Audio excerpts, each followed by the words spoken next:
you ever wondered why the new weight loss drugs like Ozempic or Zepbound can feel like an absolute miracle for one person and a total nightmare for someone else? It's a huge puzzle. If you've been on this journey and felt like your experience is completely different from what you hear online, well, this explainer's for you. Let's get into it. So, this is the big question, right?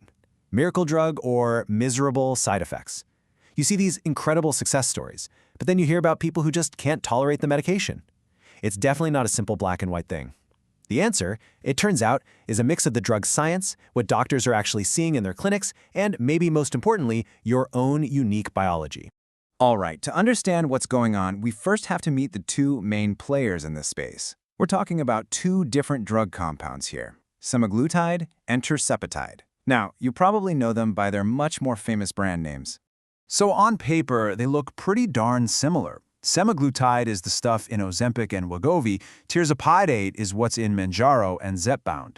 And see, they both work as what's called a GLP-1 agonist, which just means they copy a key hormone in our gut. But as you're about to see, there's a key twist here. It makes sense then that because they work in such a similar way, they share a pretty long list of common side effects. We're talking all the classic digestive issues: nausea, acid reflux, constipation, you name it. Now, the good news, according to doctors, is that for most people, this stuff tends to get better as your body adjusts. But this is also where people's experiences really start to go in different directions. Okay, so what's the actual science that could explain why one drug might feel so different from the other? Well, the first big clue is in the specific hormones that they're designed to copy. Both of these drugs go after a hormone called GLP-1. Think of it as this amazing multitasker in your gut. It's the hormone that tells your brain, hey, you're full. It also slows down how fast your stomach empties and helps keep your blood sugar in check. This is the main engine for both drugs. And this is where things get really interesting. Semaglutide, it's a pure GLP-1 mimic. That's its one and only job. But Tirzepatide, it's what they call a dual-action agonist. It mimics GLP-1, and it also mimics another hormone called GIP.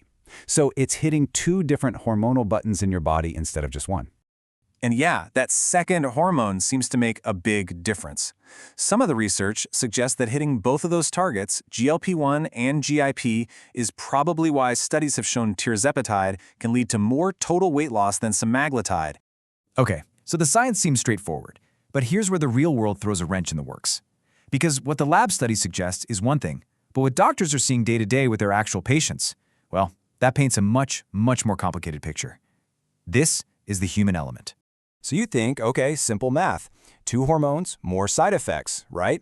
But when you actually listen to the medical professionals on the front lines, the answer is, surprisingly, maybe or maybe not. It's a total toss-up. On one side of the argument, you've got experts like pharmacist Morgan Stewart. She suggests exactly what our logical brains would expect. Since Tirzepatide is working on two hormones, it just makes sense that it might cause more side effects. Perfectly logical.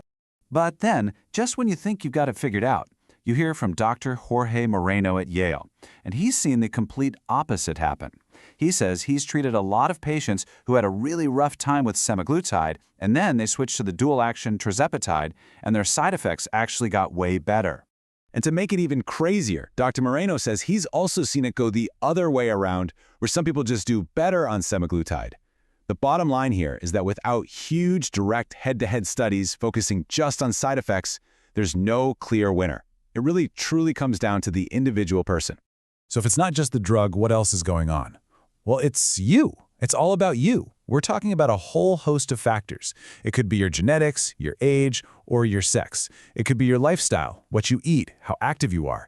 And a really big one is how you start the medication, what dose you begin with, and how fast you ramp it up can make a world of difference. Okay, so that brings us to the really important part. Knowing that everyone's experience is going to be different, what can you actually do to manage or even prevent some of these side effects? Let's get into the expert recommendations.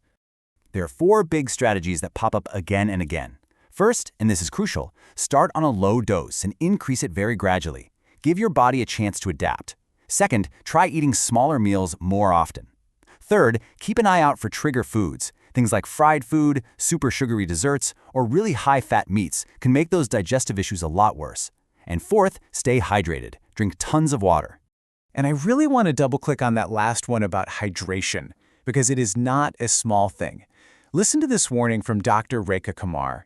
She says that when your appetite is gone, it's so easy to forget to drink, and she's seen dehydration so bad that people end up in the ER with kidney failure. That's a really powerful reminder of just how critical this simple step is. So when should you really start to worry? Well, the guidance from doctors is pretty clear. If the side effects are getting in the way of you just living your normal life, day after day, that's not an adjustment period anymore. That is your cue to talk to your doctor right away about what to do next. So, after all of that, where does that leave us? What's the final verdict here? It really all comes down to one big idea. When it comes to these medications, there is no such thing as a one-size-fits-all solution. I think this quote from Dr. Moreno just says it perfectly.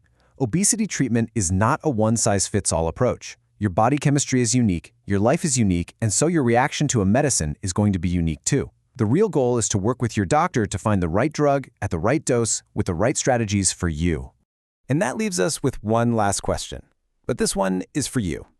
Knowing that your treatment path is so deeply personal, that it's your story, what's the next conversation you're going to have with your doctor to make sure it's the right one for you? Thanks for tuning in.